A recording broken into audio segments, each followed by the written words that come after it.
Hey everybody, it's Charlie from Daily Motor, and Chris has decided to put me on the side of a road to start this Grand Highlander review. We are out here in the beautiful Big Island in Hawaii.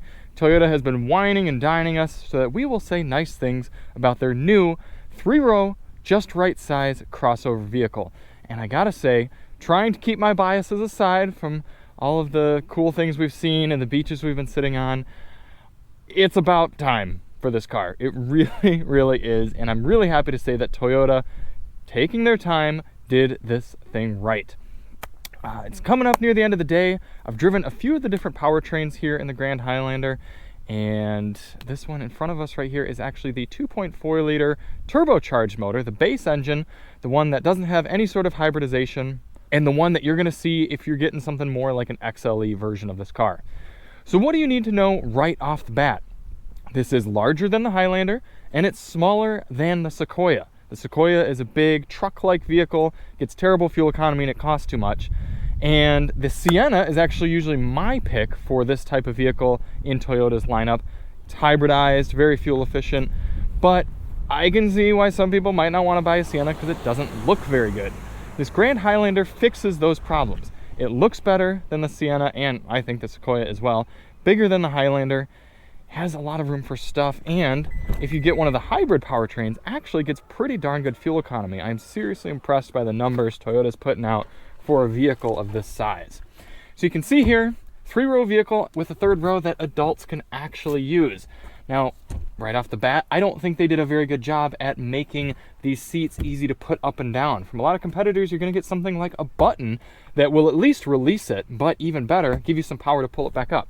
Now, I am an able-bodied 5'10" individual here with a little bit of arm strength, no flex, but I can barely pull this up at this angle.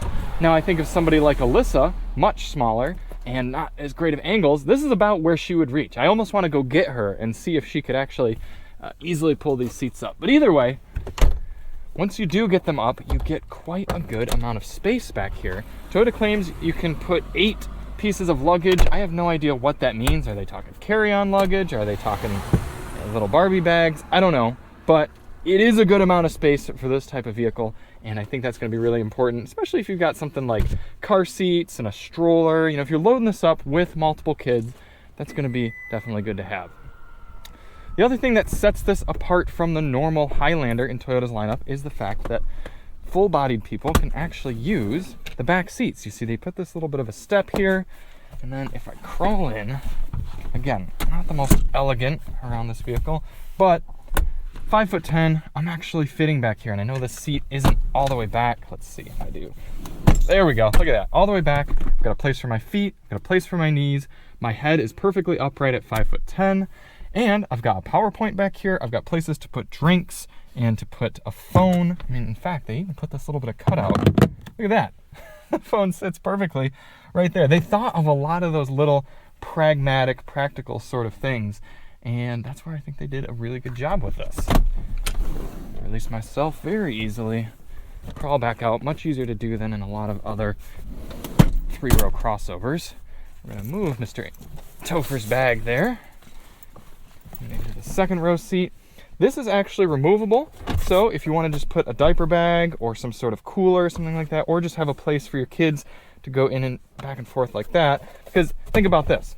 If you've got a car seat base that's chilling right here, or perhaps an infant that's sleeping, you're not going to want to scoot this whole seat forward in order for the larger kids to get in the back. So maybe keep your car seats right here and have the kids crawl around, go right through the middle. I don't know. Toyota probably knows something better than I do, and I'm happy to report that that's very easy to latch back in, especially once you've done it once or twice. They thought about this stuff. They really did. It's like they have people that they pay a lot of money to and think about all these things and do a whole bunch of research. Also, these little bits are kind of padded, so if you've got an iPad or something like that, you slap it in there, and then kids can put their goodies right there on the side for all their entertainment. More USB-C ports keeping everything charged up, as well as a wall-style outlet. In this turbo model, only 100 watts, so you might be able to charge something like a laptop, but you get one of the hybrids and you're getting quite a lot of power in there, maybe even for a toaster if you wanted that. Some shades to keep the sun off your little ones, and heated and cooled seats back here for the second row in this platinum trim. I think Toyota did a good job making just 3 trims for the Grand Highlander: XLE, Limited, and Platinum. Platinum's the highest. This one's about $55,000 with this motor. You got climate control back here and a way to cool your butt. Pretty cool color combo we're seeing here. Portobello, like the mushroom, which I always thought portobello mushrooms were kind of grayish, but we'll have to get one and compare. Yeah, we will. You know, maybe right here, if I feel like it in editing, I'll put up a picture of a portobello mushroom. But either way, I like it. It makes me think more of like Kilwin's ice cream, chocolate flavor or something like that. Some fake wood paneling. And Chris, I don't know how you sit so close to the steering wheel. I'll have to do like torso measurements someday or something. Starting this up, like I said, this is going to be your gas-only engine, the one that's going to be the cheapest. Get you maybe low 20s in mixed driving, pretty in line with the competition. If you pay a lot for gas where you live, you might want to step up to something like the hybrid. This is going to serve most people pretty well, as we see. Some of the other great features that Toyota's given you on the Grand Highlander, regardless of what trim you're getting all these plug-in power points. You're getting Toyota Safety Sense 3.0, which is giving you automatic emergency braking, blind spot monitoring, all the things to keep you and your loved ones safe. And when you start stepping up to trims like this, you get a lot of cool features like a camera rearview mirror. You also get a 360-degree camera here that you can see is rotating around. If you left any kids' toys or there's any pets sleeping on the outside of your vehicle, you're going to see those before you drive away. Heated steering wheel, heated and cooled seats up front. This dual zone climate control that I gotta say, I really appreciate that Toyota made this physical. It's so easy to get in this car, slap on your heated or cooled seat, maybe adjust something that the previous driver had set, and get on your way. There's no digging into the infotainment system. But speaking of the infotainment system, we do have Toyota's all-new infotainment that we've seen in a lot of their new models. It works very well, very wide resolution screen here, wireless and wired Apple CarPlay and Android Auto support. That's very nice to have, especially because we have a wireless device charger here, down and out of the way, not taking up any space in this remarkably large center console. Chris is actually a current generation normal Highlander owner, and he said that his wireless charger's in here and it takes up too much space, but you don't got to worry about that with this one. In fact, I've seen a lot of new cars really give up center console space, and I don't quite understand why. I know. It's so, growing up, my mother always had so much stuff in her center console. Sure. It's nice that you can open this up and still rest your arm on it. Yeah, which I'm not totally sold on, because driving this car around a little bit, my elbows weren't super comfortable. But so we'll see. I don't know. I'd like to do a road trip and actually see, because my arm is not super well supported. But Chris does bring up a good point that I don't have to disturb him in order to open this. Ton of drive modes that most drivers will not use. You've got everything from Eco, Sport, Normal, Rocks, Mud and Sand, Snow. Does Charlotte ever use any of the drive modes in your Highlander? The Highlander has been locked in Eco mode since day one. There you go. And haven't touched it. That's been perfect. I even drive in Eco mode all the time. The Maverick's got 5 drive modes. Alyssa uses Normal. Yeah.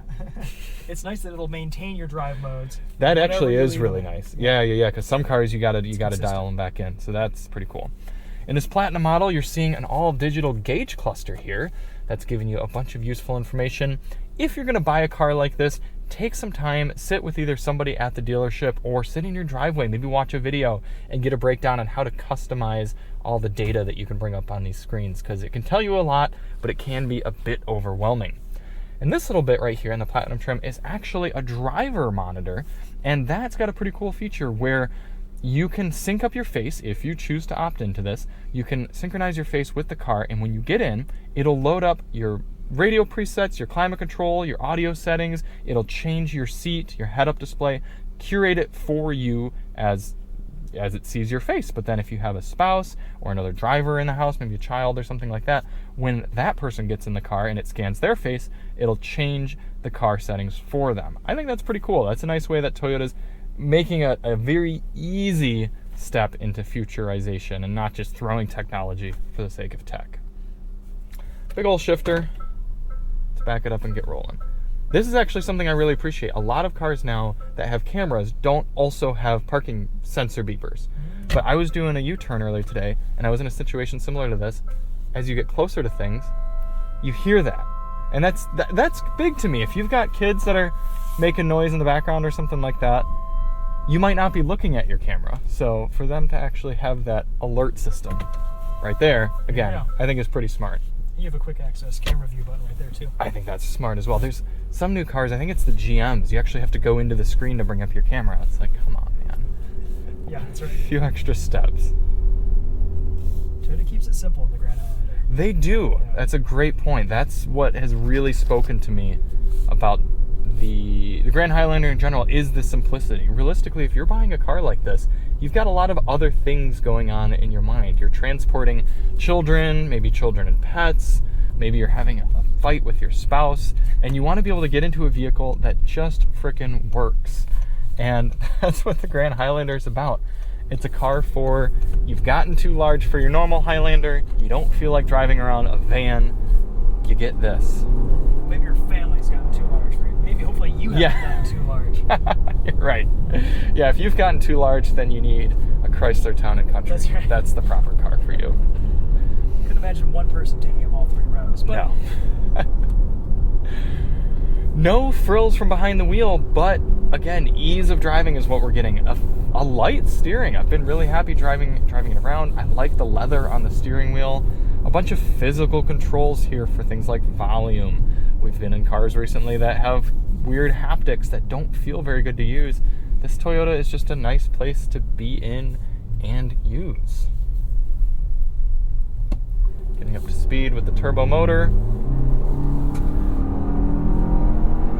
You can hear it having to work.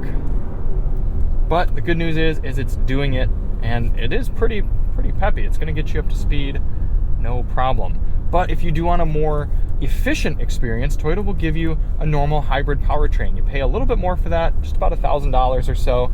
You're going to lose a little bit of towing capacity from 5,000 pounds down to 3,500, but your fuel economy is going to be remarkable for this size of vehicle. Toyota's claiming 34 mixed driving EPA fuel economy, up to 36 in the city.